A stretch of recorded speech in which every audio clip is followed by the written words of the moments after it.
Muy buenas tardes a todos y a todas. Mi nombre es Laura Cardona, coinvestigadora con enfoque en comunicación del programa Colombia Científica, reconstrucción del tejido social en zonas de posconflicto en Colombia. Le damos la bienvenida a todas las personas que nos están viendo a través de Facebook Live y de nuestra plataforma, nuestra sala Zoom. El programa Colombia Científica continúa con los ciclos del simposio virtual Paces y Territorio. Hoy, el proyecto Fortalecimiento Docente desde la Alfabetización Mediática e Informacional, la CTI, está realizando el simposio La Alfabetización Informacional y Digital como instrumento para la reconstrucción del tejido social. Saludamos a todas las personas que se están conectando. Veo que ya varias personas se están conectando a través de Facebook Live. Iniciamos este simposio presentando a nuestro moderador de este encuentro, Germán Albeiro Castaño Duque. Es administrador de empresas de la Universidad Nacional sede Manizales. Actualmente se desarrolla como docente de la Universidad Nacional de Colombia, sede Manizales, investigador asociado a MinCiencias, director del Grupo de Trabajo Académico Cultura de la Calidad en la Educación en categoría A de MinCiencias y ex vicerrector de la Universidad Nacional sede Manizales. Es investigador principal del proyecto Fortalecimiento Docente desde la Alfabetización Mediática e Informacional en la CTI como estrategia didactopedagógica y soporte para la recuperación de la confianza del tejido social del conflicto armado en Colombia. Invitamos a todas las personas que tengan algunas preguntas, las puedan transmitir a través de nuestro chat y a través de Facebook Live. Sin más preámbulos, damos inicio a este simposio, sin antes invitarlos a que nos sigan a través de nuestras redes sociales. En Facebook nos encuentran como Reconstrucción del Tejido Social en Zonas de Posconflicto en Colombia. En Twitter nos encuentran como @tejido_d. En Instagram como cc.reconstrucción y en nuestro canal de YouTube como Reconstrucción del Tejido Social. Damos la bienvenida al profesor Germán Albeiro. Profesor Germán, muy buenas tardes. Muy buenas tardes a todos los presentes en este simposio virtual. Muchísimas gracias, Laura, por hacer que este simposio se lleve a cabo. También muchísimas gracias a todos los investigadores que hacen parte del proyecto de educación por estar siempre tan atentos y pendientes del avance que hemos logrado hacer en este ya casi un par de años que venimos trabajando intensamente con las comunidades. Muy especialmente un saludo a Jonales Palacio de Quibdó, que hoy nos va a acompañar como uno de nuestros panelistas. Qué bueno que todas las regiones puedan estar articuladas a estos proyectos. Para nosotros es muy satisfactorio poderle presentar a toda la comunidad, a toda la ciudadanía en general, este simposio virtual que tiene que ver con la alfabetización mediática e informacional, hoy más que nunca en este tema de pandemia. Sin duda, este es un proyecto ganador porque le estaba apostando precisamente a esas dificultades por las cuales atraviesa mucho de nuestro territorio. Esas posibilidades de emergencia que hoy tenemos que tener considerada para poder incorporarle a los territorios, para las instituciones educativas que están en las zonas donde estamos trabajando actualmente en Colombia, en los 3 departamentos, esto es en Chocó, en Sucre y en Caldas, ese trabajo verdaderamente entregue los resultados que deseamos. Es un trabajo que sin duda alguna tiene que seguirse haciendo de manera permanente con las comunidades, a pesar de que hoy tenemos estas dificultades de aislamiento social, de que no podemos estar visitando nuestras comunidades como ha sido siempre nuestro deseo. Pero desde acá, desde cada uno de nuestros sitios, desde nuestras instituciones, desde los grupos de investigación, desde la Universidad Nacional de Colombia con nuestros investigadores, el profesor César Germán Castellanos y su equipo de trabajo, al profesor Carlos Daniel Acosta y su equipo de trabajo, lo mismo que a profesor Néstor Darío Duque, que hoy también hace parte del grupo de panelistas. Muchísimas gracias por estar ahí. Y un cariñoso abrazo muy solidario, muy afectuoso para nuestros amigos y compañeros de este viaje, de este trasegar por la alfabetización mediática e informacional, que son nuestros colegas y compañeros de la Universidad Tecnológica de Chocó. Un aliado estratégico en estos proyectos, un aliado que se sensibiliza enormemente todo lo que hacemos relativamente con todas las comunidades del Chocó y en especial con las zonas donde estamos trabajando actualmente. Esto es en Unión Panamericana y también en Quibdó y en algunos de sus corregimientos. Este simposio que hoy vamos a trabajar, pues tiene que pone en escena esas reflexiones y esos trabajos que hemos venido haciendo, trabajo que están armonizados junto con otros, digamos, protagonistas de este trabajo, como han sido los profesores de la Universidad Autónoma de Manizales, que hoy el profesor Barreto nos va a presentar sus reflexiones sobre todo lo que corresponde a la estrategia MIG. Yo quiero presentar pues esta estrategia como una estrategia fundamental de la UNESCO, que viene incorporando fuertemente todo lo que corresponde a la incorporación de las comunidades a esa nueva forma de alfabetización, a esa nueva forma de reconocer las formas de aprendizaje. Y hoy que hay tantísimas dificultades con nuestra conectividad, pues también tendríamos que mirar otras opciones en términos de poder posibilitar la forma de llegar directamente a los territorios. Las noticias que se presentan de manera permanente por los medios televisivos y por la prensa hablada y escrita, pues dicen claramente que nuestras comunidades tienen un atraso significativo, tienen de alguna manera, pudiéramos decirlo así, un abandono por parte de las políticas gubernamentales para atender de mejor forma estas brechas que se presentan en términos de la educación. Y hoy también tendríamos que hablar de unas grandes brechas a nivel tecnológico. Es necesario, por tanto, que el país adopte políticas públicas, que también hace parte de las propuestas que estamos trabajando en este proyecto de educación, políticas que busquen encaminar a cerrar esas brechas y que no ahondemos en el tema de distanciamiento en términos de las brechas. Creo que ahí hay un trabajo enorme, hay un trabajo que tendríamos que seguir haciendo con las comunidades y por supuesto que con todos los investigadores y coinvestigadores de este proyecto. Colombia Científica, sin duda alguna, es una de las razones importantes para que la ciencia sea puesta al servicio de la sociedad, para que la ciencia responda verdaderamente a esa utilidad, a para quién, a quién le sirve lo que desde la ciencia se hace. Y por eso todo el trabajo que se hace desde el proyecto en educación apunta fundamentalmente a mejorar las condiciones de vida, en especial de las comunidades donde estamos.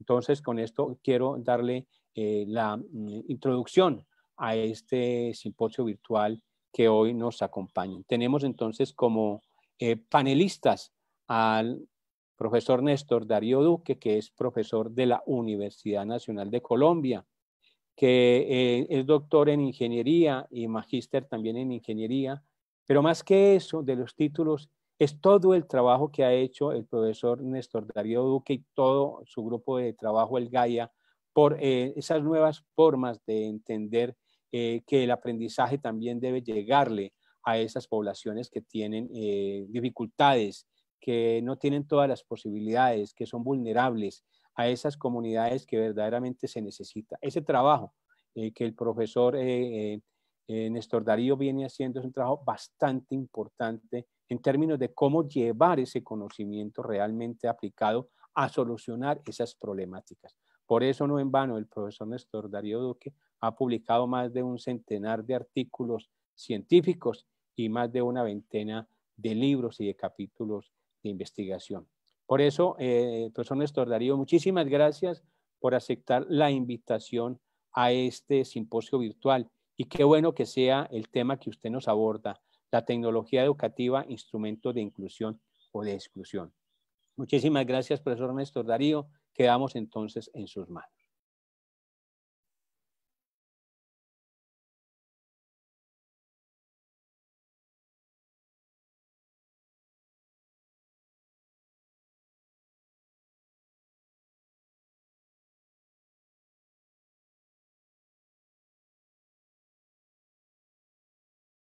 Buenas tardes a todos. Muchas gracias, profesor Germán Albeiro, por esa introducción.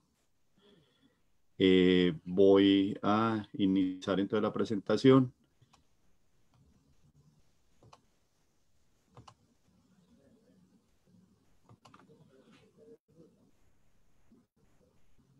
Efectivamente, el tema que hemos seleccionado para este simposio tiene que ver con las tecnologías educativas como un instrumento de inclusión o de exclusión, que en los momentos por los que está atravesando el país tiene especial relevancia.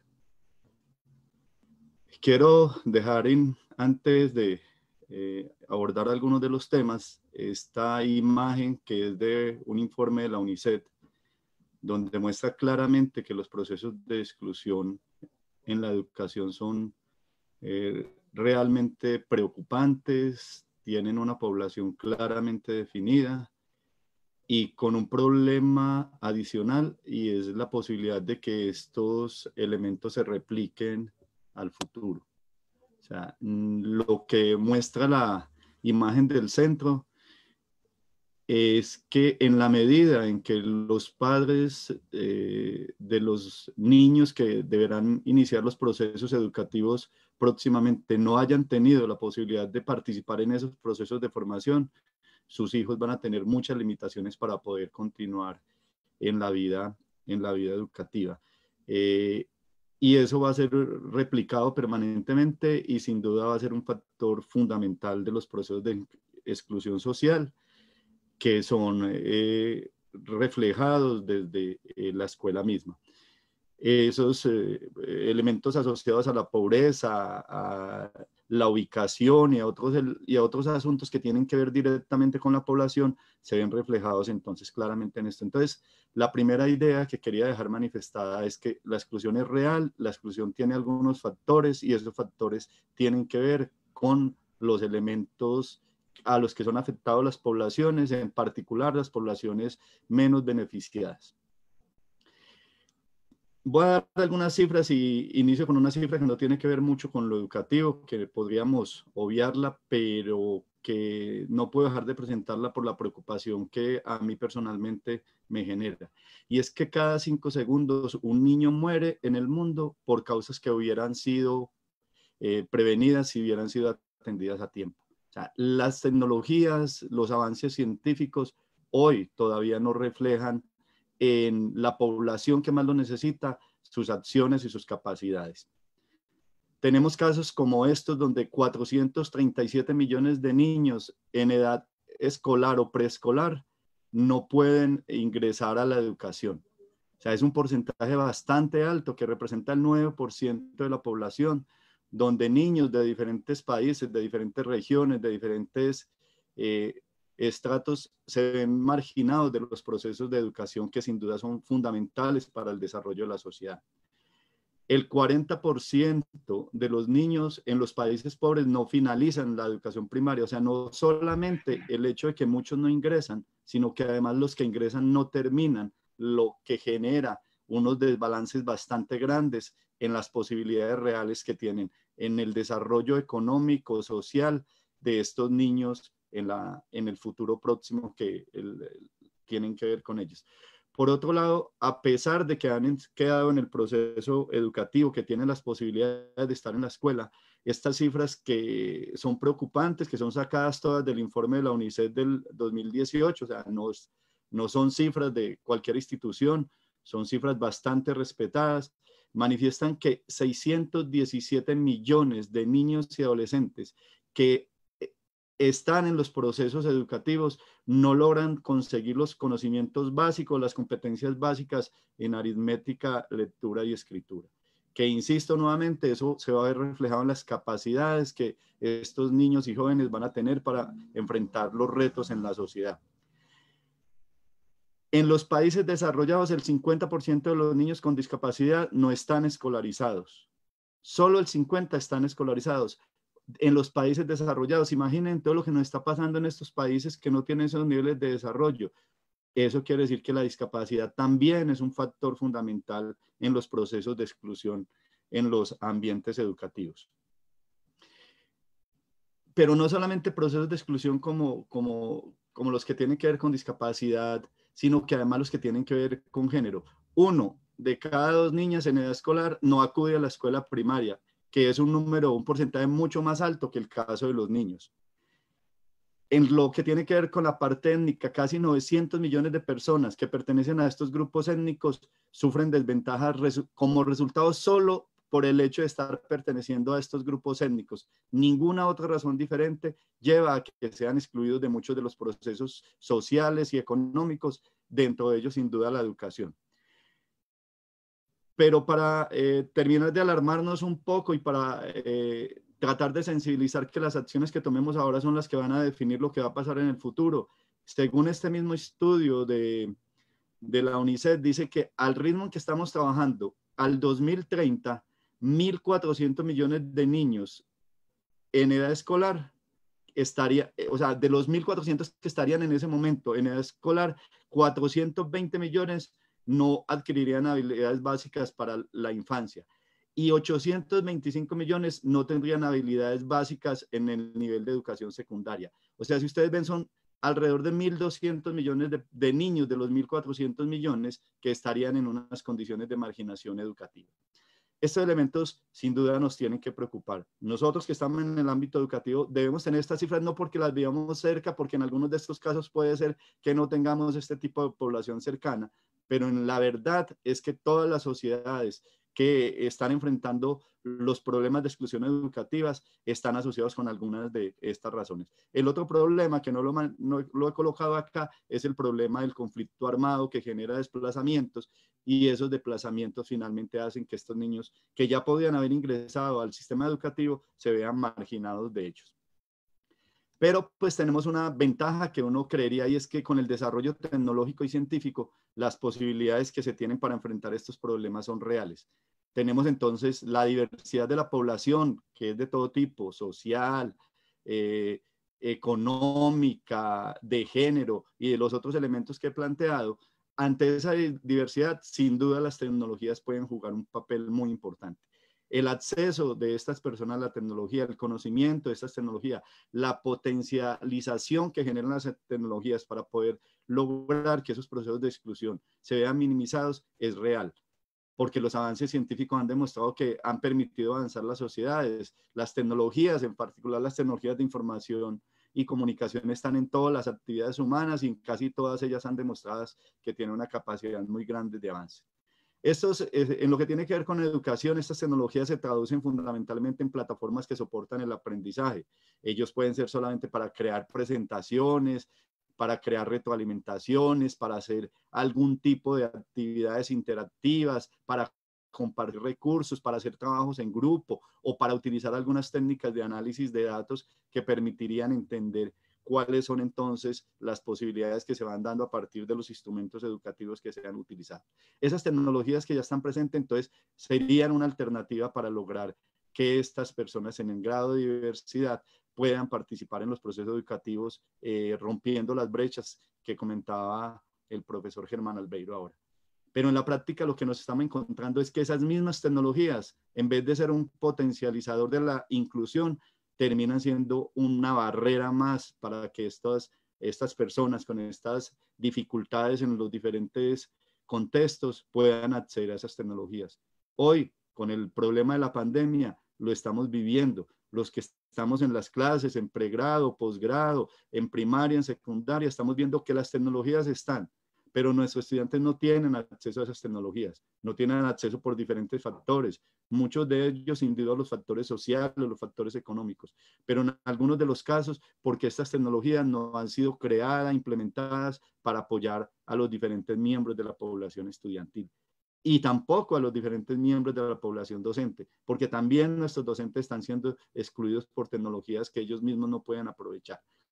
Entonces, en esta charla la idea es presentar qué tanto podemos ver la tecnología como un factor de inclusión o de exclusión y cuál es el factor que puede hacer que estas tecnologías jueguen uno u otro papel en lo que tiene que ver con la diversidad.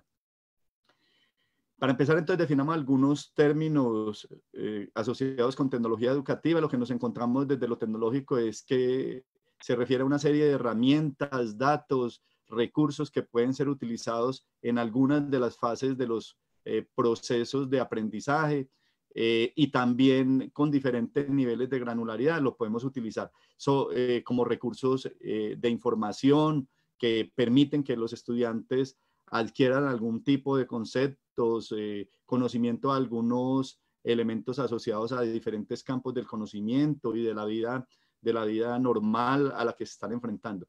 Pero pueden ser también recursos que apoyan el conocimiento. Cuando estos recursos informativos han pasado por un filtro, por una validación académica, entonces ya pueden ser recursos de conocimiento. Y acá hay un elemento importante, y es que no todo lo que encontramos apoyado en tecnologías puede ser entendido como un recurso que apoya el conocimiento, que apoya los aprendizajes.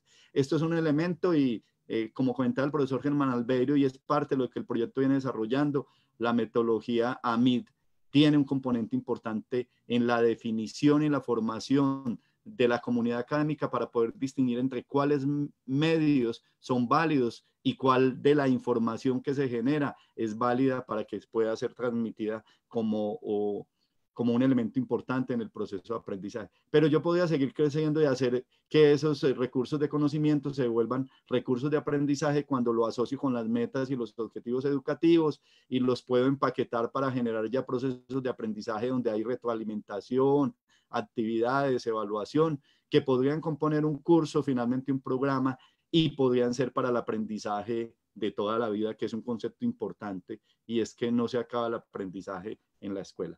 Pero a mí una definición que me gusta mucho más, porque a pesar de que yo soy de ingeniería, creo que cuando hablamos de tecnologías educativas, lo educativo es fundamental. No es una tecnología para cualquier cosa, una tecnología para procesos de aprendizaje.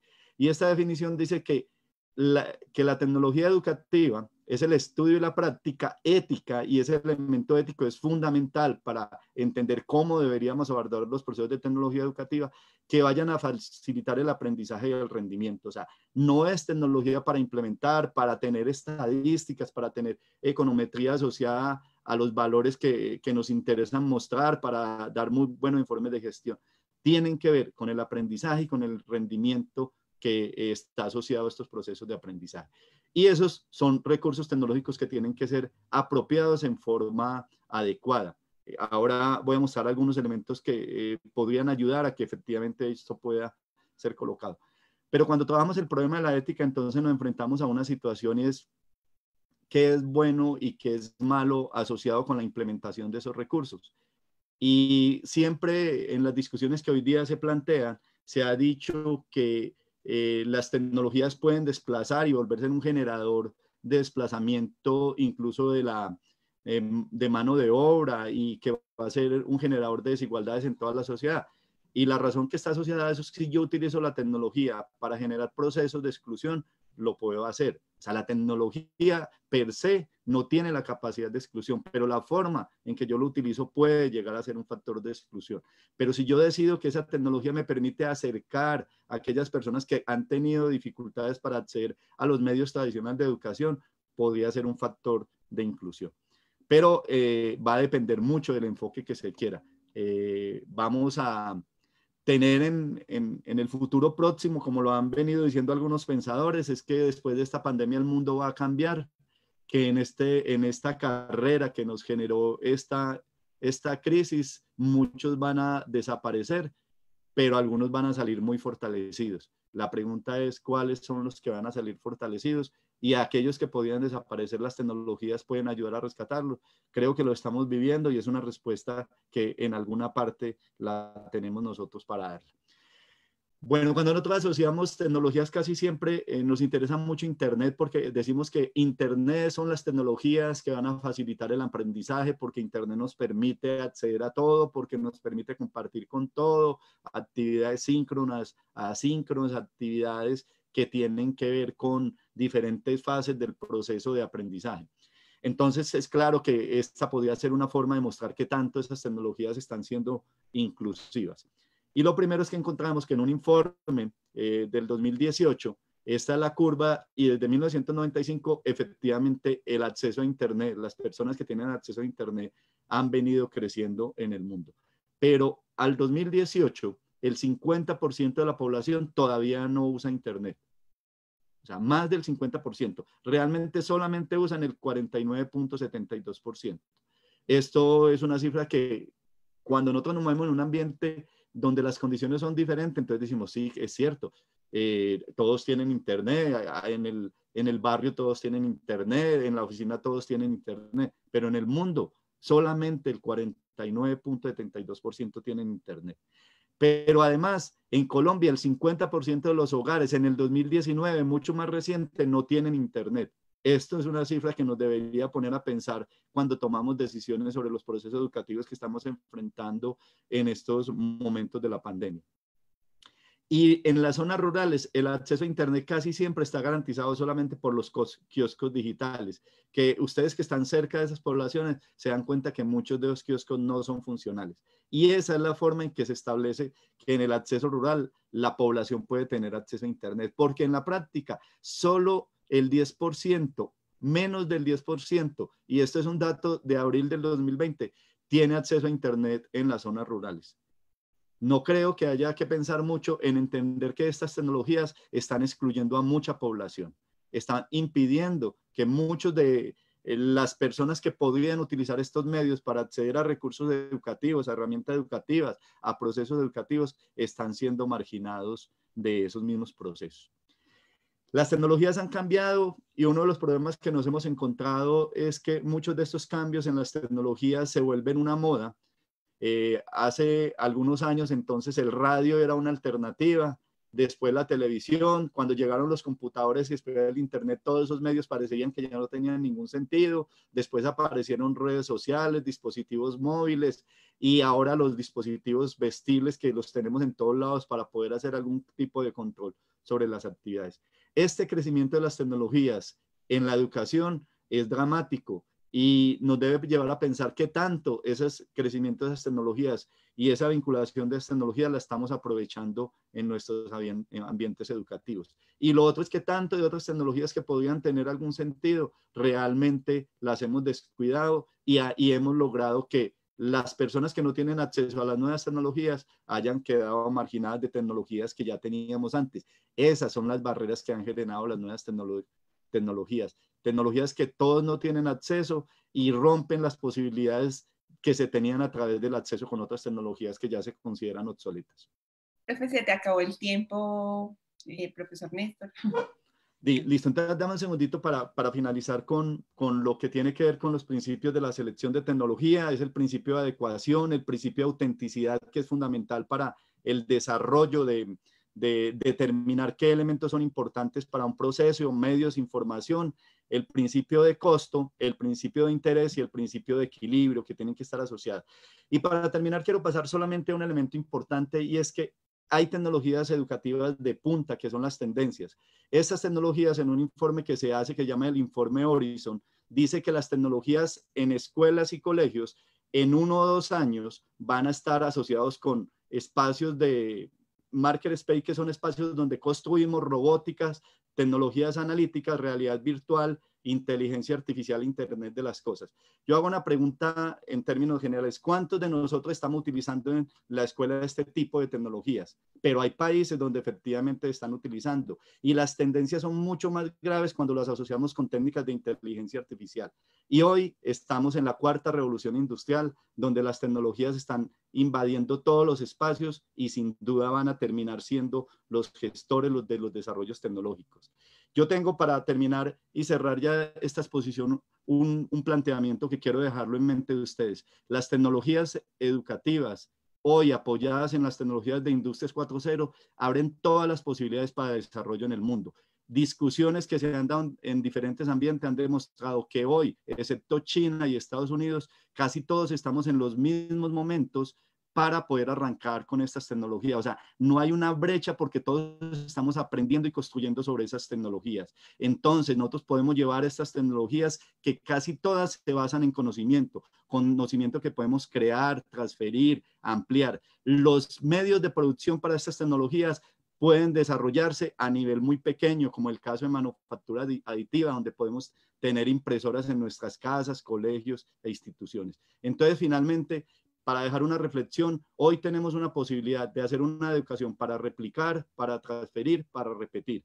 O podemos pensar en una educación para soñar, para preguntar, para dudar y para crear. Eso va a hacer que las tecnologías sean un proceso, sean una barrera o sean un motor de inclusión. Muchas gracias. Bueno, profesor Néstor, usted siempre nos deja con inmensas inquietudes y provocaciones en términos de cómo ver la tecnología para nuestras poblaciones, fundamentalmente esas poblaciones que están excluidas. Démosle paso entonces al profesor Luis Hernando Barreto Carvajal, que es profesor de la Universidad Autónoma de Manizales, también una de las instituciones aliadas que nos viene aportando de manera significativa a este proyecto de educación. El profesor Luis Hernando Barreto es licenciado en el tema de matemáticas y física, pero además de eso es una persona especialista en el tema de desarrollo de pensamiento crítico y conocedor como el que más de los temas de cognición en la Universidad de Autónoma. Pertenece pues al grupo de investigación de cognición y educación. Él ha hecho múltiples trabajos en el tema educativo, fundamentalmente para el departamento de Caldas y en especial para Manizales. Muchísimas gracias, profesor Barreto, por su aporte, por su disertación sobre la alfabetización mediática, informacional y digital en un mundo forzado a la virtualidad, infodemia y nueva realidad. Qué tema tan interesante, profesor Barreto. Muy seguramente nos vas a dejar muchas inquietudes, pero también muchas preguntas a resolver. Muchas gracias, profesor Germán Albeiro, por sus palabras y muy buenas tardes a todos aquellos que nos están viendo. Paso a compartir pantalla para la presentación.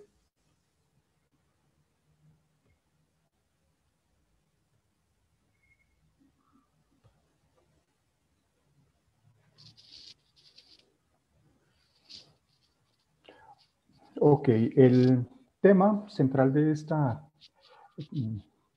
ponencia es la alfabetización mediática, informacional y digital en un mundo forzado a la virtualidad. Infodemia en la nueva realidad. En los tiempos anteriores a la revolución industrial, un caminante con poco equipaje, desplazándose sin las complicaciones de un grupo, podía avanzar cómodamente 25 kilómetros en un día. A caballo y sin mayor esfuerzo, quizá unos 35 kilómetros día. Excepcionalmente, Julio César, el general romano que luego sería emperador, podría hacer que sus legiones avanzaran cerca de 50 kilómetros por día durante una semana, hazaña que le permitió controlar y conquistar las Galias, Hispania, Britania, es decir, toda Europa hasta el río Rin, la frontera natural con Germania, la actual Alemania. ¿Por qué debería parecernos pertinentes esos datos? Porque esos límites a la velocidad del desplazamiento humano impusieron en el pasado los límites de la velocidad de propagación de los mensajes, las noticias, los comunicados, es decir, la información. Sobre finales del siglo XVI, Felipe II diseñó un correo urgente que, sustentado en un impuesto dispuesto para este fin, consolidó una logística de postas y de mensajeros a caballo que le permitió alcanzar la increíble velocidad de 100 kilómetros por día. De esa forma, el trayecto Madrid-Barcelona, equivalente al trayecto Bogotá-Quibdó, imponía a una noticia, es decir, a la información, un retraso de una semana, totalmente inconcebible en nuestros días. El trayecto Madrid-Bruselas, que en ese momento pertenecía a una colonia española, algo así como Bogotá-Barranquilla, imponía a la información un retraso de un par de semanas. Así, tomando en cuenta la duración propia de un viaje marítimo, las complicaciones de tener que realizar dichos viajes en convoys de varios barcos por razones de seguridad y que la frecuencia de los viajes se veía afectada por situaciones climáticas o estacionales, un mensaje, una noticia o cualquier tipo de información, verdadera o falsa, podría tomarse un año en llegar de España a sus colonias en América o viceversa. Es decir, un par de años entre la emisión de la noticia y la recepción de la respuesta, lo cual causaba que con frecuencia cuando la respuesta de la monarquía española llegaba al virreinato, en vez de arreglar las cosas las complicaba aún más. En la actualidad, el límite de la velocidad del traslado de la información, las noticias, los datos, es apenas una constante física, la velocidad de la luz. Dicho de otra manera, los mensajes, las noticias, las guerras y las pandemias se pueden transmitir en lo que llamamos tiempo real. Esta velocidad de información, esta velocidad de la transmisión de la información en el mundo actual unida al hecho de que la información se puede guardar con más eficiencia que en el pasado, ha producido un fenómeno que inicialmente tomó el nombre de infoxicación. Intoxicación por información. Ese término, también conocido como sobrecarga informativa o infoobesidad, obesidad informativa, se refiere a contar con demasiada información, sea esta verídica o no, al momento de tomar una decisión o permanecer informado sobre un determinado tema. Esto nos afecta. Tenemos entonces dos problemas derivados de la cantidad de información: la intoxicación por gran cantidad de información verídica y la consecuente imposibilidad de acceder a toda ella, y la intoxicación por gran cantidad de información falsa debida a la desinformación que ésta genera. Esta información falsa, que se transmite en forma virulenta por los medios de comunicación, es conocido en el mundo anglosajón como fake news. Con motivo de la pandemia debido al coronavirus, el nombre de infoxicación mutó, como si de otro virus se tratara, a infodemia o pandemia informativa. Es decir, sobreabundancia de información, ya sea esta rigurosa o falsa. Sobreabundancia de información verídica que causa incertidumbre y desorientación, y sobreabundancia de información falsa que causa desinformación. En particular, la desinformación surge al transmitirse rápidamente la información por los medios de comunicación masivos y en muchos casos de libre acceso, como las redes sociales, Facebook, WhatsApp, Instagram, Twitter, etc. Así también como la falta de filtros de veracidad para este tipo de plataformas. Un par de ejemplos. Si buscamos en el motor de búsqueda de Google el término coronavirus, tendremos a nuestra disposición más de 3.000 millones de piezas de información. Y ese número no es mayor solo porque el motor de búsqueda solo nos asignó algo así como 1/3 de segundo para responder a nuestra solicitud. ¿Qué puede hacer una persona con más de 3.000 millones de piezas de información? Generalmente mira solamente las primeras 2 líneas. Normalmente no se llega al fondo de la primera página de búsqueda y prácticamente nunca se consultan las siguientes páginas de información. Si buscamos información sobre los terraplanistas, ese grupo de personas que mantiene firmemente que la Tierra es plana y que cree que enseñar que la Tierra es esférica no solo es un error, sino que hace parte de una conspiración para mantenernos con los ojos y mentes cerrados, el motor de búsqueda nos devolverá más de 35 millones de piezas de información. No obtenemos más información por física carencia de asignación de tiempo en los servidores de Google. Pero si bien es cierto, la desinformación surge en los medios que en nuestro tiempo, con la ayuda de las tecnologías digitales, permiten el veloz tránsito o comunicación de la información, esa desinformación se instala y potencia en las personas que son un público generalmente inexperto. Reconsideremos. Estamos hablando de información, medios, tecnologías digitales y tecnologías de comunicación como el sustrato de la infodemia, pero también los consumidores de información y noticias, los ciudadanos, que son fundamentalmente huéspedes y potenciadores de esa infodemia. La vacuna entonces se nos presenta evidente. Filtro de veracidad en los medios, la información y las tecnologías, pero principalmente formación a los posibles huéspedes o ciudadanos. Y es aquí donde emerge la importancia de formar a los ciudadanos en el manejo de los medios, en el consumo de la información y, consecuentemente, en el uso de las tecnologías digitales y de la comunicación, fundamentalmente para la adquisición, gestión, manipulación y uso de esa información. Esta es la formación que la UNESCO llamó inicialmente AMI, alfabetización mediática informacional. Nosotros, teniendo en cuenta la naturaleza digital y comunicativa de las sociedades actuales, la conocemos como AMID, agregándole la partícula digital, y bien podría llamarse AMIT con T, para incluir las llamadas tecnologías de la información y la comunicación. La alfabetización en este sentido, el aprender a consumir y producir contenidos en el mundo digital o en la sociedad de la información o en la sociedad del conocimiento requiere, como nos dice insistentemente la UNESCO, analizar críticamente la información, las fuentes de información, la forma como se crea y se distribuye de manera que podamos enfrentar la cotidianidad como ciudadanos informados, como ciudadanos que toman decisiones informadas. Si bien es cierto, el núcleo de la MID lo constituye la información, el trabajo esencial que se espera de los ciudadanos educados en este aspecto es el análisis crítico de los factores asociados a ella, el análisis crítico del acceso a la información, el análisis crítico del uso ético de la información, la comprensión del rol de los medios de comunicación tradicionales y no tradicionales, la evaluación de la función social de la comunicación, la promoción de la libre expresión informada de la realidad social. Se trata de enseñar a analizar críticamente la información y los factores asociados a ella, así como producir información responsable. El análisis de las competencias asociadas a la MID nos aclaran esos elementos que hemos mencionado. Tenemos 4 grandes grupos de competencias: competencias en medios, en información, competencia digital y competencia en tecnologías de la información y la comunicación. 2 de esos grupos de competencia, mediática e informacional, están orientados principalmente al desarrollo del análisis crítico de la información y los medios. En verde vemos las competencias que son próximas o que pretenden promover en mayor medida el análisis crítico. En naranja, las competencias más operacionales relacionadas con el manejo en general de la tecnología. Pero atención, manejo de la tecnología en torno a la información.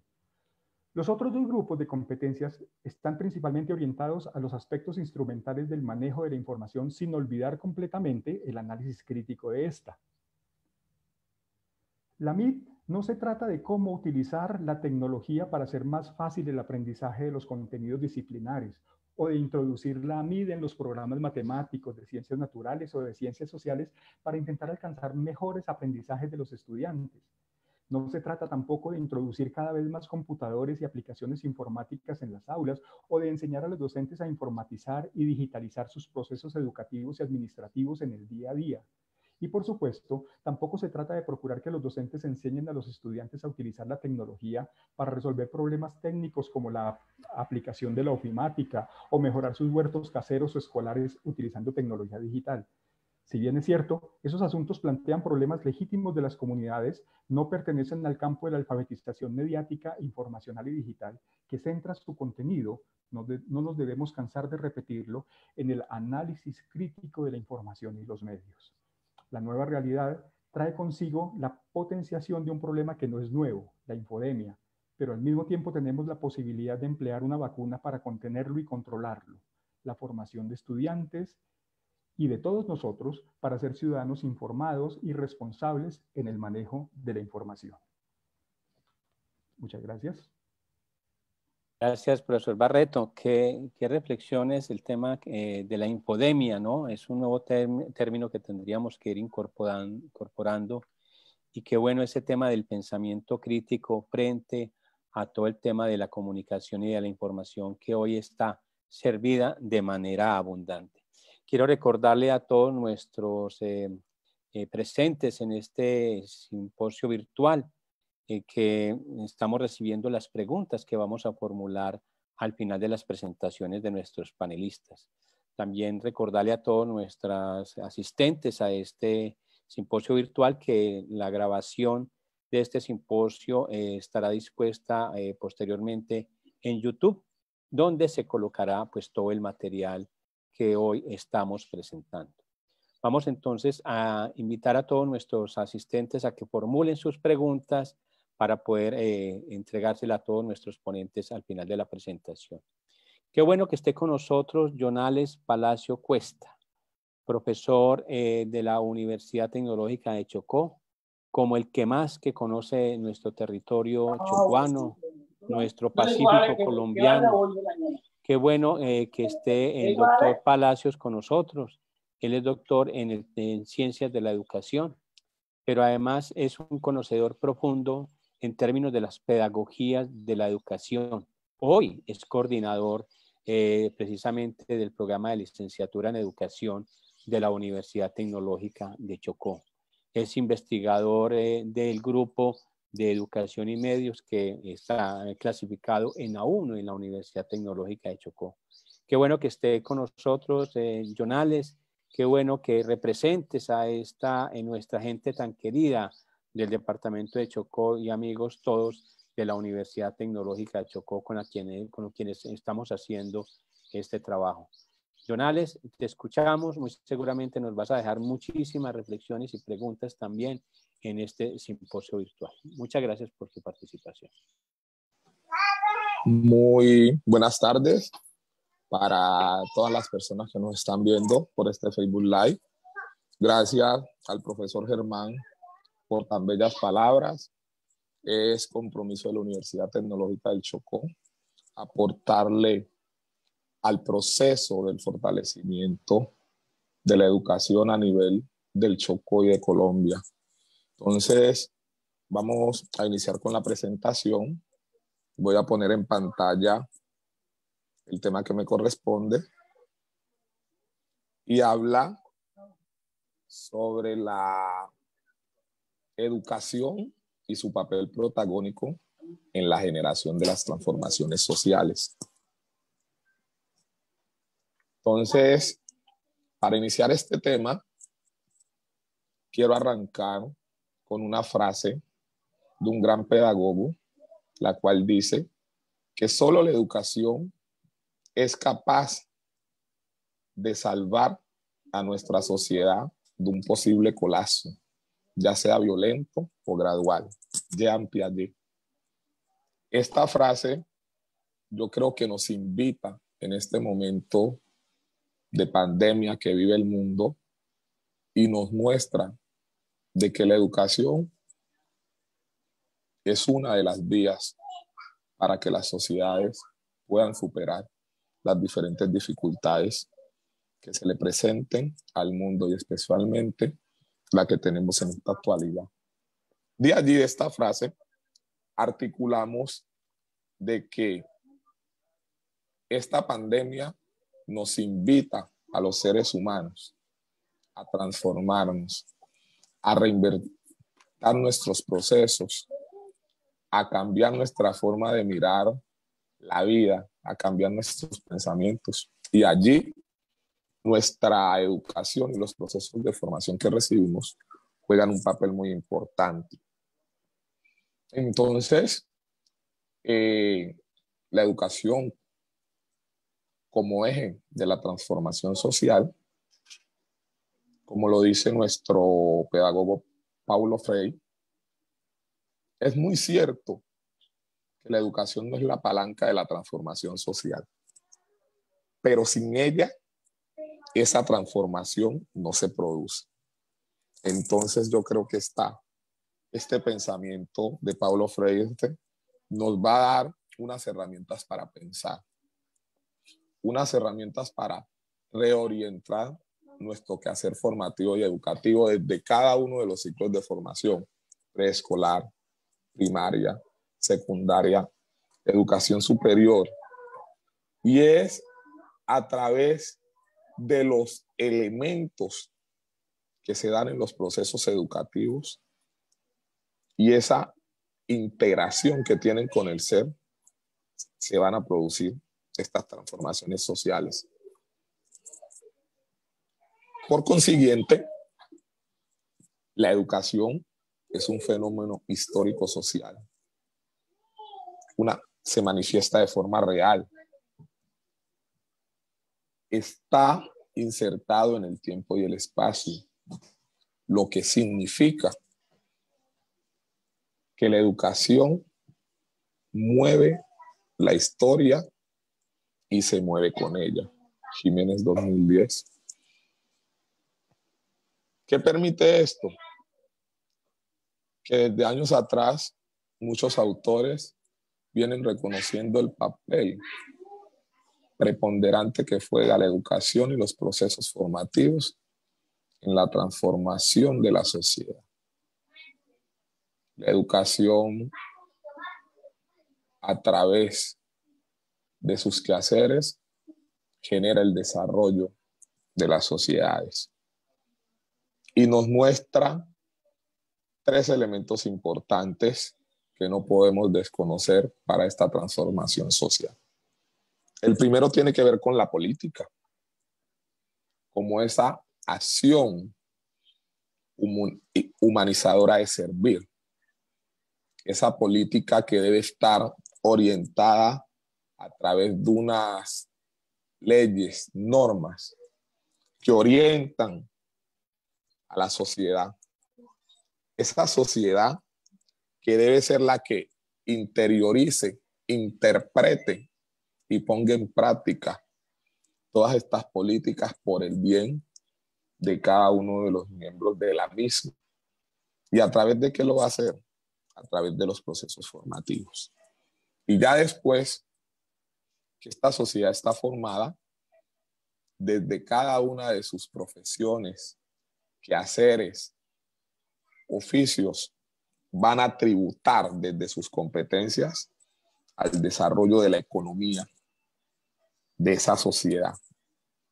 Estos tres ejes unidos y articulados, ¿qué nos van a permitir? Que se genere una cultura, una identidad social. Y esa identidad social va a permitir las transformaciones sociales que necesita el mundo actual.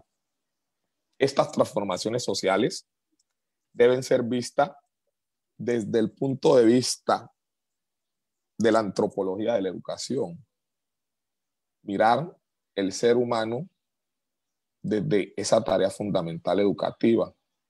La educación permite aprender a hacer lo que se es. Y cuando decimos que permite hacer lo que se es porque dentro de esa transformación que debe generar la educación como eje protagónico, los docentes a través de los procesos formativos debemos de enseñar el respeto por el género. Debemos desarrollar en nuestros estudiantes lo que es el respeto por las diferentes etnias. Debemos de enseñarle a nuestros estudiantes lo que es el respeto por los colores de piel. Debemos enseñarle a los estudiantes el respeto por las lenguas maternas. Debemos enseñarle a los estudiantes el respeto por la edad. No importa qué edad tenga un ser humano, se puede formar, se puede educar.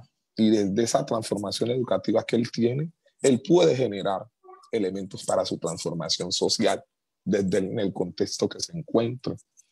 Debemos enseñarle a los estudiantes y a la sociedad el respeto por las religiones. Además, debemos enseñar también el respeto por las orientaciones sexuales.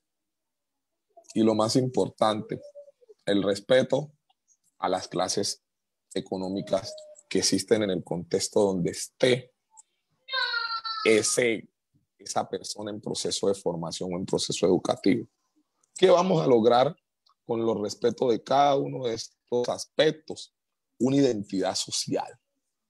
Y una identidad social la vamos a hacer dentro del marco de la justicia. Vamos a lograr una identidad social dentro del marco de la equidad. Vamos a lograr una identidad social dentro del marco del respeto de los unos por los otros. Entonces, todos estos elementos, sí, desde la educación que en el mundo actual se vive, los desarrollamos de manera asertiva, vamos a tener una mejor sociedad. Y si tenemos una mejor sociedad, van a haber unas transformaciones sociales significativas en pro y beneficio de la misma sociedad. De allí que vienen en la tarea significativa que desde también este proceso educativo para lograr una transformación social propositiva y pertinente, debemos de borrar los esquemas de vivir, trabajar y consumir. El mundo actual de hoy tiene que cambiar. Las nuevas futuras generaciones deben de romper el paradigma del vivir, trabajar y consumir. La sociedad necesita más de cada uno de nosotros porque tenemos las capacidades y la educación y los procesos formativos deben de brindar las herramientas a las personas para que podamos romper este paradigma. Además, debemos de pensar en la aspiración al buen vivir y no al vivir mejor.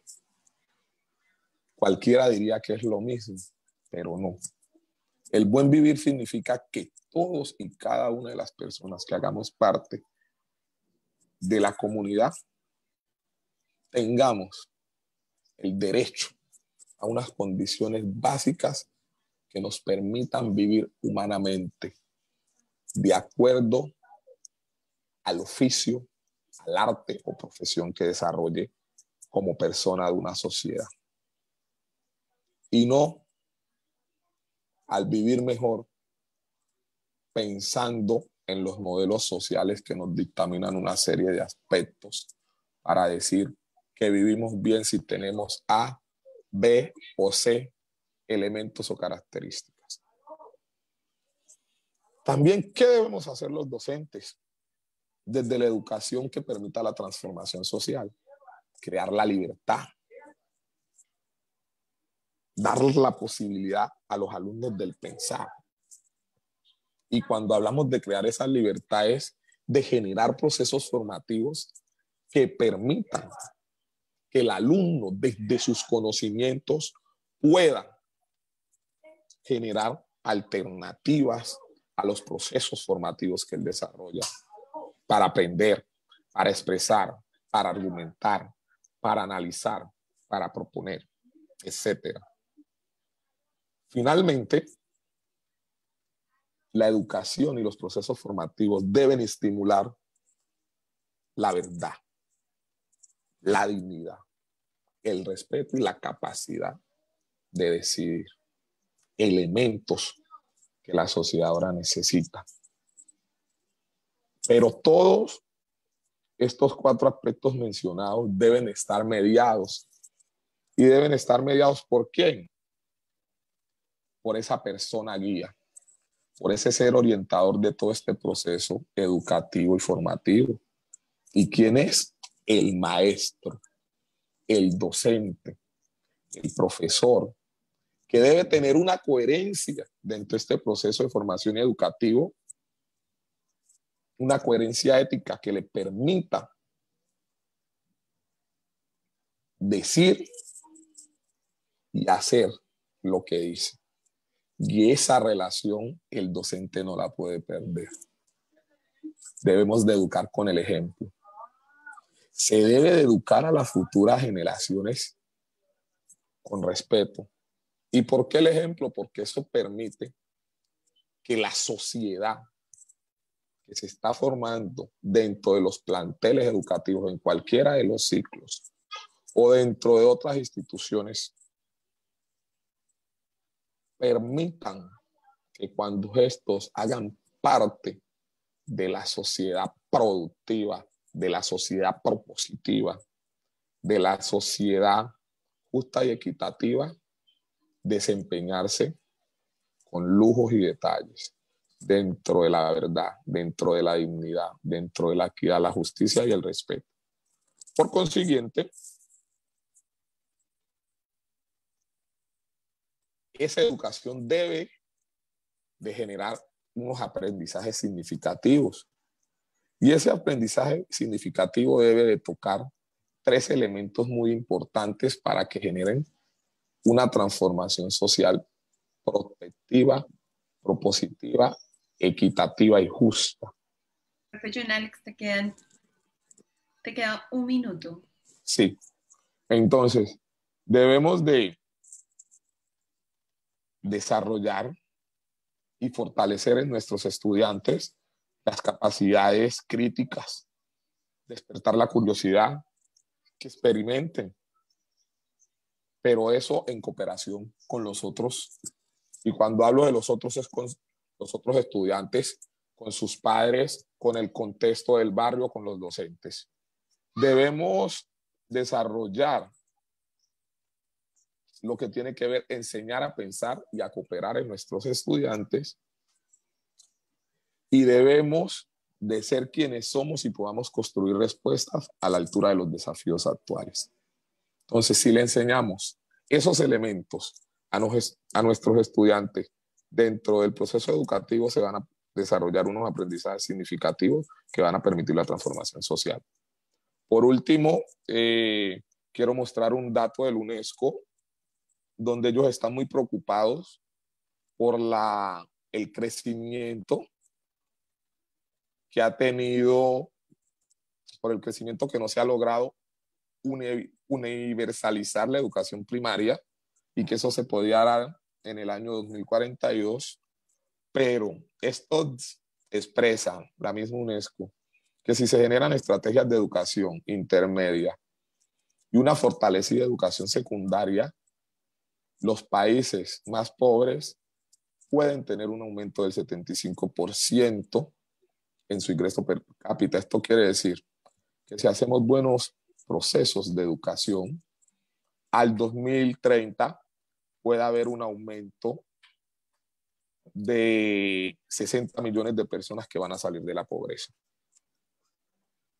En conclusión, las instituciones de educación superior debemos de asumir un liderazgo social en materia de la creación de conocimientos de alcance para abordar retos mundiales. Y esos retos mundiales están pensados en la seguridad alimentaria, cambio climático, gestión del agua, diálogo intercultural, energía renovable y salud pública, que son todas estas problemáticas que está viviendo el mundo de hoy, que son las problemáticas que tiene la escuela de hoy y en los contextos de hoy, y específicamente las escuelas objetos del proyecto, que son las escuelas rurales. Entonces, como desde la universidad iniciamos a apoyar estos temas. Y para cerrar, la educación no solo debe proporcionar competencias sólidas para el mundo de hoy y para el mañana, debe de contribuir a la formación de ciudadanos éticos, constructores de paz, respetuosos de los derechos humanos y de los valores democráticos. Finalmente, por la ignorancia se desciende a la servidumbre, por la educación se asciende a la libertad. Diego Luis Córdoba, prócer chocuano. Muchas gracias. Bueno, muchísimas gracias, profesor Palacio. Sin duda, saca usted a relucir todo lo que ha escrito en investigación educativa y pedagógica, impacto en las transformaciones e innovación social, institucional y de las comunidades y de las prácticas. Ese libro extraordinario que tú has escrito para este país y para las reflexiones de todos nosotros. Tengo varias preguntas sobre la mesa y voy a ubicarlos por panelistas. Yo quisiera que el profesor Barreto nos respondiera a las siguientes preguntas, que les voy a agrupar. Llegaron varias preguntas, pero las voy a agrupar como en dos bloques. Una, ¿cuál sería entonces la forma más efectiva para la transmisión de AMIT desde los docentes a los estudiantes? Esa sería una. Y una segunda es, ¿hasta dónde los medios de comunicación han incidido en la desinformación hacia la sociedad? Y que esto ha traído consigo también problemas de fake news o de infodemia, como usted lo ha manifestado. Profesor Barreto, gracias por sus respuestas.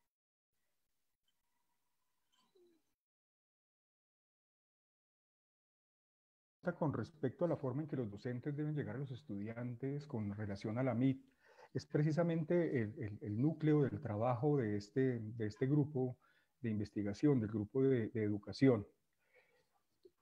Se ha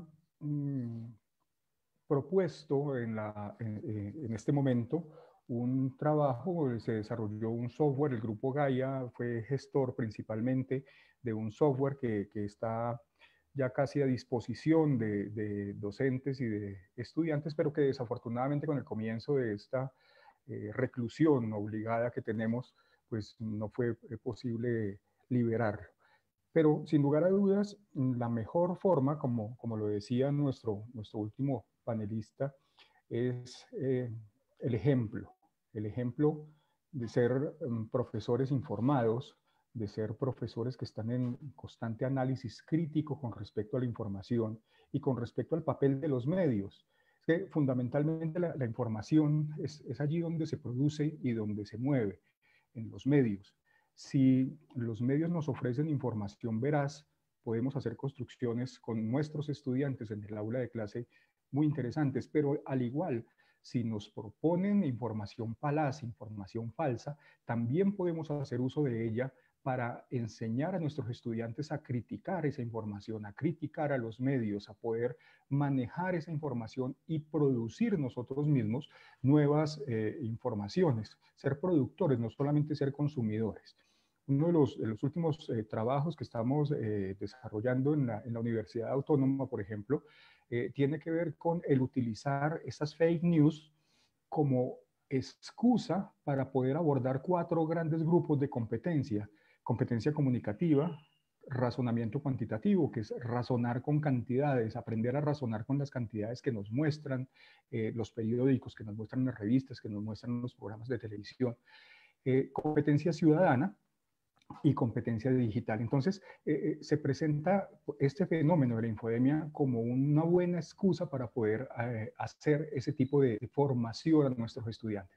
Pero sin lugar a dudas, lo esencial allí es ser nosotros mismos, nosotros como docentes, no consumidores pasivos de información, sino analizadores críticos de ella. Desde luego, con respecto a la segunda pregunta, los medios tienen un papel enorme en o producir información verídica o producir información falsa. Pero nos hemos dado cuenta, y por eso han surgido esos términos como infoxicación, infobesidad, o en este momento la pandemia informativa. Y es que los medios masivos, por ejemplo, los de los canales sociales, permiten que se transmita gran cantidad de información falsa supremamente rápido, que llegue a muchas personas, y es el fenómeno que hemos llamado viralización de la información. La información explota transmitiendo elementos que son falsos y que pueden lograr que las personas no tomen decisiones bien informadas. Gracias, profesor Barreto, por sus precisiones. Para el profesor Néstor Darío Duque, sobre el tema de tecnología, ¿cómo podemos fomentar las TIC en los docentes que son un poco reacios en el tema de tecnología? Y también viene otra pregunta: ¿qué herramientas offline se pueden utilizar para mitigar el problema de las brechas digitales que hoy tiene el país? Gracias, profesor Néstor Darío.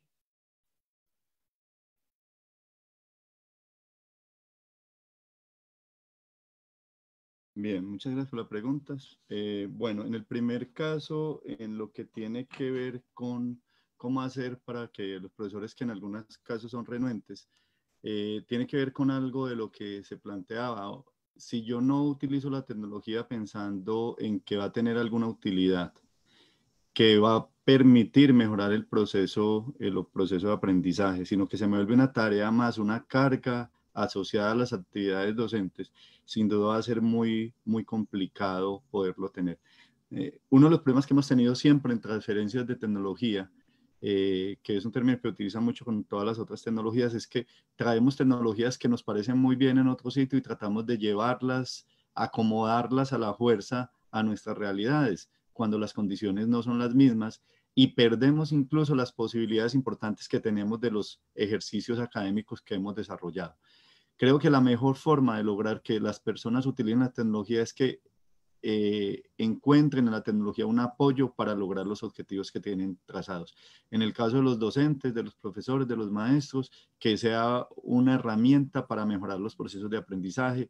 El cuento no es si facilita o no facilita la labor educativa. O sea, no es un problema de que sea fácil o no. El problema es si tiene algún logro significativo en esa labor, y estoy seguro que los docentes los van a tener. Creo que ese es un elemento importante. Hemos llenado algunas instituciones con recursos tecnológicos que no son utilizados porque no se ponen a disposición o porque ni siquiera sabemos qué pueden hacerse con esos recursos educativos. Creo que en la medida en que se tengan asociados, siendo tecnologías para la educación, asociados con los procesos educativos, eso va a facilitar que los profesores lleguen a estos a estos recursos con mayor facilidad y sobre todo que sea aprovechado para lo que se espera que se tenga ahí. Bueno, herramientas offline, pues digamos que tendríamos muchas posibilidades para utilizar. De hecho, lo que normalmente utilizamos en nuestras casas, en nuestras instituciones, está más hecho pensando en eso. O sea, una herramienta offline en la que yo no requiere que yo esté conectado a una red local o global para poder aprovechar estas herramientas. El asunto que tenemos es cuando esas actividades que nosotros queremos desarrollar involucran a varias personas que requieren tener algún tipo de conexión. En estos casos vamos a tener algunas limitaciones. Sin embargo, dada que las tecnologías de Internet han facilitado los desarrollos a partir de protocolos que son establecidos y genéricos, en el caso de que nosotros tengamos algunas herramientas que utilizan las tecnologías de Internet, pueden ser colocadas esas mismas herramientas casi siempre en las instituciones educativas y pueden ser aprovechadas desde esas instituciones educativas sin necesidad de salir a Internet, que sería uno de los problemas que tenemos. Eso en el caso de que lo que queramos es compartir recursos, materiales y trabajar sobre estos elementos.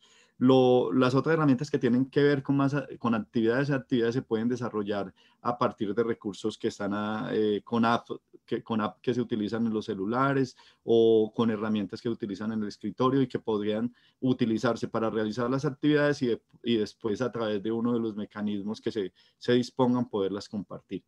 Y el último caso, pues que incluso en algunos momentos vamos a tener que recurrir es a algunas tecnologías que tienen que ver con compartir recursos a través de algunas aplicaciones muy básicas como moverlo a través de USB o de CDs o DVD que pueda tener a hacer esto. Yo creo que uno de los elementos importantes y que el proyecto está abordando es que dependiendo de las características particulares de las poblaciones, la idea es utilizar las tecnologías que estén disponibles para que no queden marginadas de las tecnologías en lo posible y que puedan entonces participar. Y el elemento fundamental es que deberían estar asociados con los procesos de aprendizaje a cualquiera de los niveles que comentamos para que no sean tecnologías aisladas. Muchas gracias, profesor Néstor Darío. También tengo un par de preguntas para Jonales. Como ser humano, ¿cuándo puedo decir que tengo un buen vivir? Y tengo otra pregunta. En una frase sencilla, ¿cómo se puede decir qué es un maestro o cuál es la característica de ese maestro? Gracias, Jonales.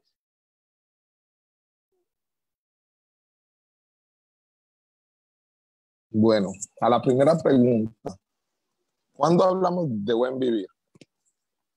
El buen vivir es esa satisfacción que tiene cada persona de vivir en su hogar los aspectos de tranquilidad que le brinda ¿qué? Una serie de elementos sociales que ya están constituidos, como son el trabajo, servicios, desarrollo recreativo y unión familiar. Ahí hablamos de buen vivir.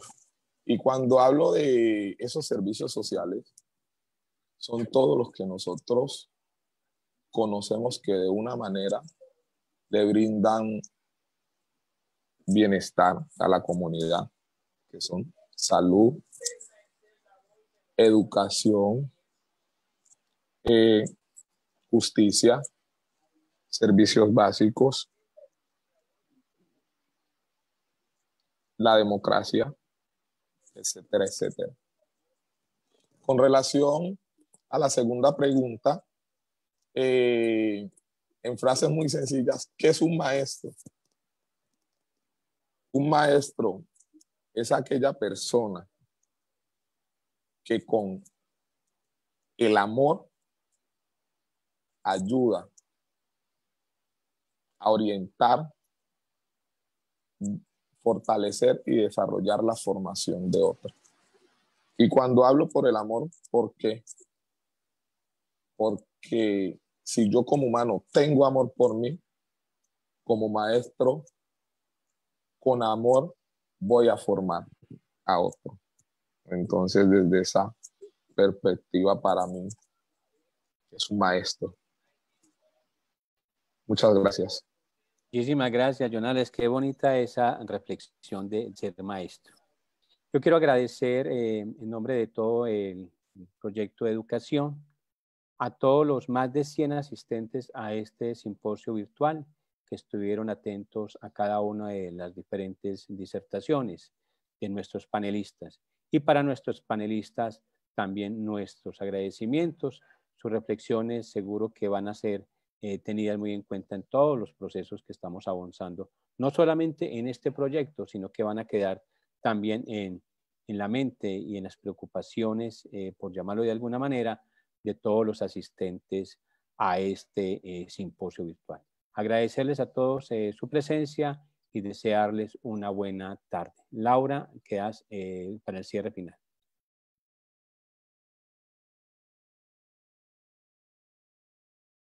Claro que sí, muchas gracias, profesor Germán, muchas gracias a los ponentes, a los asistentes.